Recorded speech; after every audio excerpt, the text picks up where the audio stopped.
Good afternoon, everybody. As Catherine said, my name is Fran Callaghan. I'm the Research Communications Librarian in Dublin City University. And I'll be talking this afternoon about research data management, RDM, what it is and why it's necessary. It's very much the why of RDM as opposed to Aoife, who'll be speaking about the how of RDM. So yeah, it's the why. It's why is it that in the last 5 years, or maybe if you're particularly well organised, 10 years, libraries and universities are starting to think about what RDM is. Why is it only recently then that we have a problem, and what is that problem? So it's why RDM? Why are we talking about RDM? I was going to say this afternoon. There's a number of drivers really pushing RDM in recent years. First of all, digital technology has become ubiquitous in society as a whole, but has become paradigm shifting in some fields of scientific research.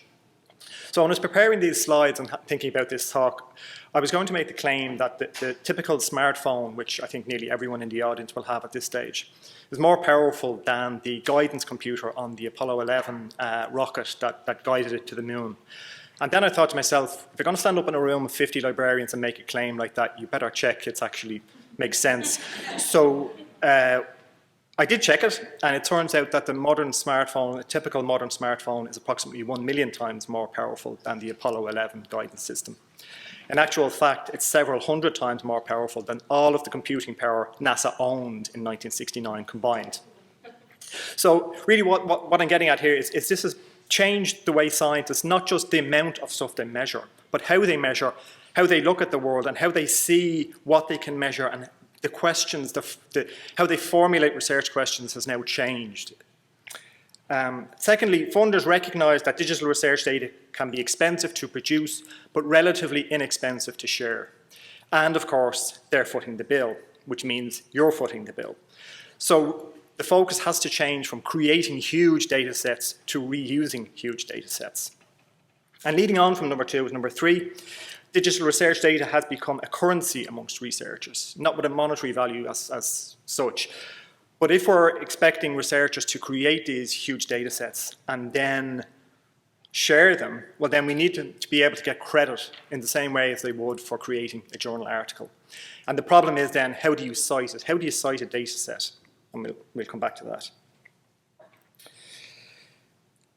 More definitions, 3 definitions now. This is courtesy of the Digital Curation Centre in the UK. So the 3 sources are UK bodies, but it hardly matters. There are 3 different definitions of research data. I like these definitions because if you look at the first one, it's from the University of Edinburgh. And as you would expect from a university, it's quite a holistic, a very all-inclusive definition of research data. They say it's that which is collected, observed, or created in a digital form for purposes of analysing to produce original research results. So suitably woolly and nice and all-encompassing. The second one is from the EPSRC, that's the Engineering and Physical Sciences Research Council. And they're a funding body, they fund engineers and physicists to conduct research. So as you can expect, they have a very STEM focus on their definition of research data. They consider it, research data is defined as recorded factual material commonly retained by and accepted in the scientific community as necessary to validate research findings. So very definite definition of research data. And the third definition is from Capture. It's a research centre working in the visual arts, and they have a humdinger of a definition of research data. They say evidence which is used or created to generate new knowledge and interpretations. Evidence may be intersubjective or subjective, physical or emotional, persistent or ephemeral, personal or public, explicit or tacit, and is consciously or unconsciously referenced by the researcher at some point during the course of their research. Now, when you consider that these are 3 definitions of essentially the same thing, I hope it gives you some appreciation that this RDM malarkey probably isn't as straightforward as we first thought. Here's some typical examples of research data. This is not comprehensive or exhaustive. I just think these examples are kind of illustrative of the change in research data in the last few years. If you're looking at the first one here, the red and blue bar chart, so that's typical data. That's what we think of as data. It's well structured, it's well understood. We're looking at really column and row data here. But the problem, even with this well-structured and well-understood data, is that in recent years, the sheer amount of it has made it difficult to manage. Typically, researchers in your home institutions will be creating data sets that have millions or perhaps even billions of individual data points in those data sets. Then down below is a sensor network. Sensors are relatively cheap now. Chemical sensors, temperature sensors, all those kind of sensors. They're relatively cheap to produce and deploy. So you can create a sensor network with maybe 500 sensors on it. In this case, I think measuring marine water quality. So each one of these sensors is on the top of a buoy, or a buoy if you prefer the American, and it's bobbing along in the ocean doing its thing. So let's say every hour on the hour it takes a water quality measurement. Well, it's bobbing along, and while it's anchored, it's still got some lateral movement. It can bob along as the current takes it within reason. So what it might need to do also is upload its geo-coordinates, its geolocation coordinates, its latitude and longitude as it moves, so that we know it's moved 300 meters between the last measurement or whatever like that. And also a far-sighted researcher might say, well, let's put a thermometer, a temperature sensor on it as well, and measure air temperature and water temperature. This may be useful in the future for looking at climate science or a climate study and so on. So you can see then that your 500 sensors are measuring a myriad of different measurements every hour on the hour. And a scientist may say, well, an hour isn't granular enough. It's got to do it every minute. So now you can see that not only is the data set huge, but it's actually kind of complicated and interrelated. The temperature is related to the location, the water quality is potentially affected by the temperature, so on and so forth. You can have audio data. Typically, audio data is interview data when you're talking about audio data sets. Again, well understood. Interview data can be an oral history project, so you may be interviewing people about something that happened a long time ago. We had an example in DCU in the last year of a young researcher came in to speak to me about RDM because they were going to Kenya, and they were going to interview survivors of conflict in local militia conflict in Kenya in the last few years. And she was concerned that she was going to be interviewing survivors of these conflicts, potentially recounting tales of rape and murder and so on, really nasty stuff. And she was concerned that her research data could fall into the wrong hands. And of course, it could. She was very good reason to come and see us. You can see next to that medical imaging data. So in this case, it's a MRI scan of the human brain. Each one of those images is very high resolution, very high quality images, and there could be hundreds of them because each MRI image is essentially a slice of the human brain. So you can see for a single subject, one human brain, we've got several hundred very high resolution, high definition, big format image files. And then top right, I'm sure you'll recognize the genetic data. The data slightly to the left of the picture of the gloves is the actual, start of the actual human genome of a real person. Richard Geist is his name, and he volunteered to make his human genome open and available for open science. And you can see there, that's the start of it. It runs to several thousand, perhaps even hundreds of thousands of lines, I don't know. But I just included the very start of it, just for illustration purposes.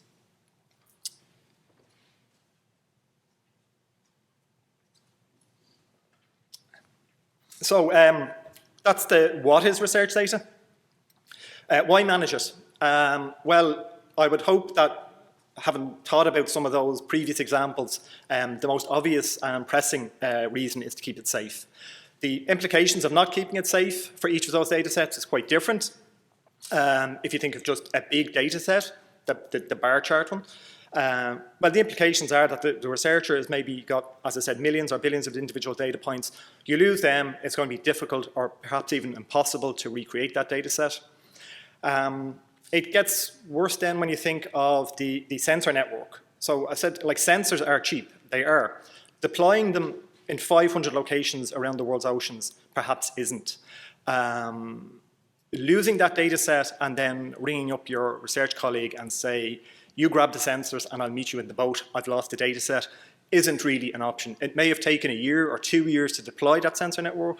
It may have been in place for a year or 2 years measuring, and then it may have taken a year or 2 years to go around and clean up that network. It gets worse again when you consider the audio data, which you probably think is, it's just interview data. I mean, the implications of losing data go beyond the researcher. The implications of losing the oral history project are perhaps impact on society. If you lose the interviews of people who have recounting tales of old, and you lose that and go back after 5 years, chances are not all of your participants are going to be able to participate for obvious reasons.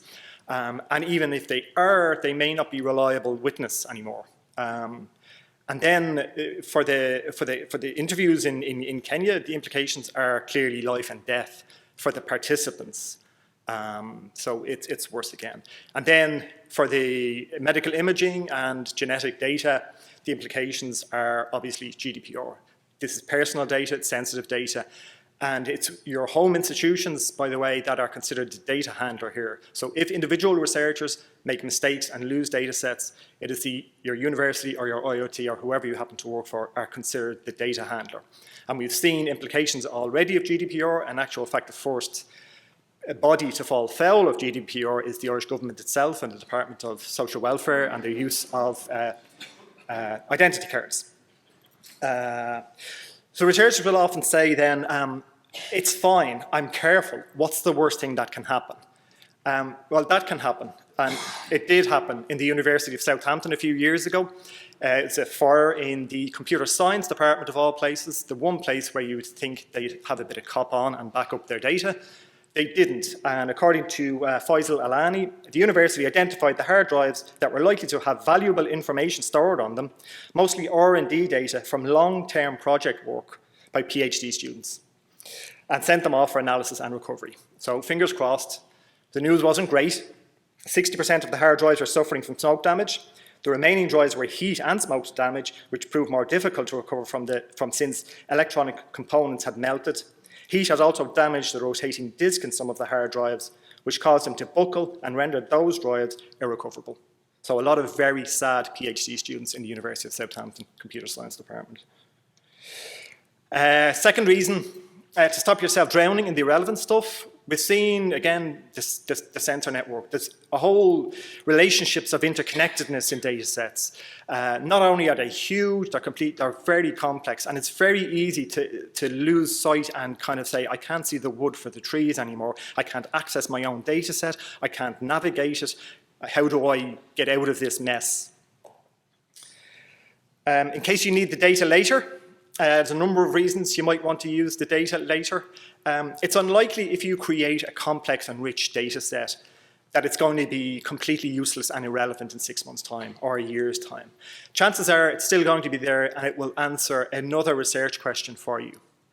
Another good reason you might want the data later is to avoid accusations of bad science, fraud, or plagiarism. This is becoming a big deal now in recent years. A few years back, I'm sure some people will remember ClimateGate. I think it was around 2010. So the University of East Anglia had a research centre called the Climate Research Unit. They were conducting research in climate change, and they were publishing some results that were making very uncomfortable reading for climate change deniers. Somebody hacked the computers of the Climate Research Unit in the University of East Anglia, took the data set and took the emails and released very small, very selective emails that seemed to suggest that the Climate Research Unit was doctoring its results, changing its results, and publishing results that met its agenda, which was, we are destroying the planet. In order to, so you can see it hit the mainstream media. This is from The Guardian, this is from the Irish Times. Troublingly, the Irish Times headline is "Public Trust in Climate Science Hit by ClimateGate," which is exactly what the hackers wanted to happen. They wanted people to think, it's this phony science, they're making this up, there's nothing wrong.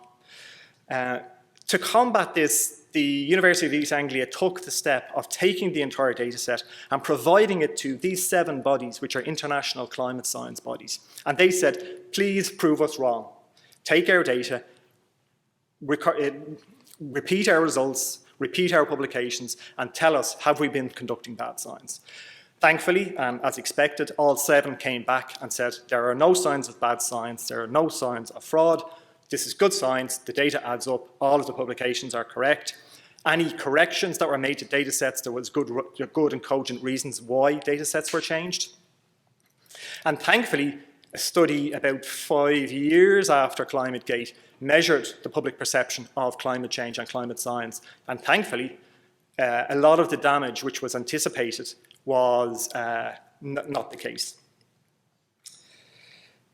And then to share your data, as you said, creating data sets can be expensive. They can be one-off opportunities. You know, if you're looking at taking images of maybe sunspots during an eclipse or something like that, it may only be one opportunity you get to create a data set.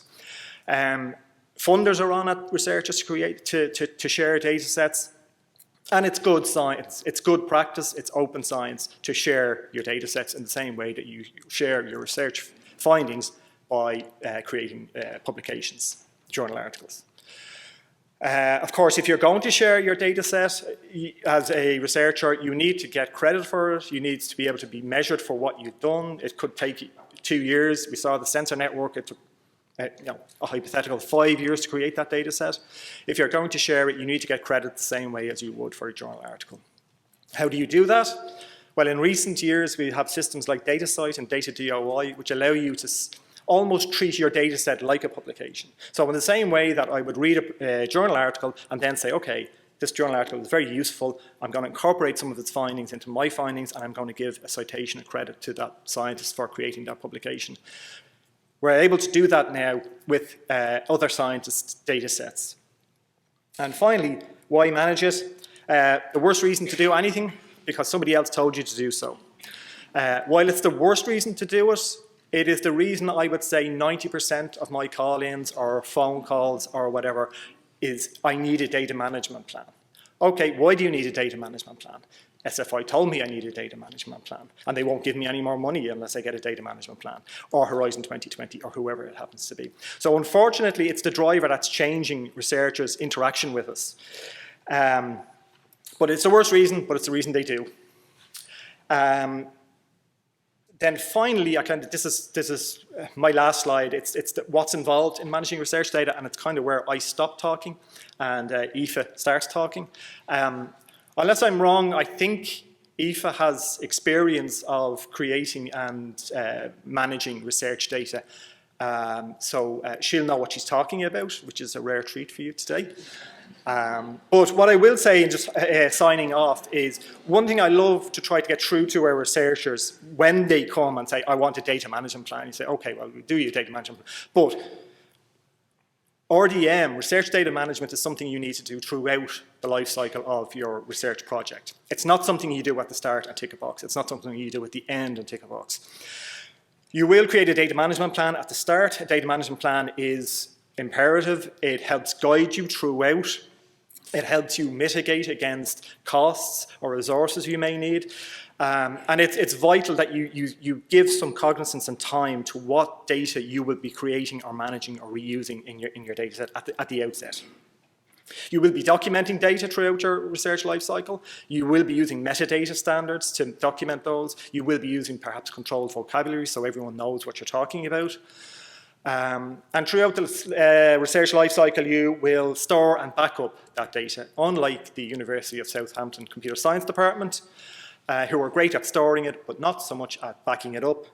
And at some point, hopefully, you'll be publishing papers from that data set, and perhaps even publishing the data set itself, which is archiving and sharing the data set. And at some point in the future, hopefully, you will be getting citations from fellow scientists for that data set. There are other activities, and I'm sure Aoife will go into that in better detail in 1 minute, or even nearer, sooner. That's it for me. Thank you for your time, and I'll be around for the panel discussion, the Q&A, and lunch. Okay. Talk to you then.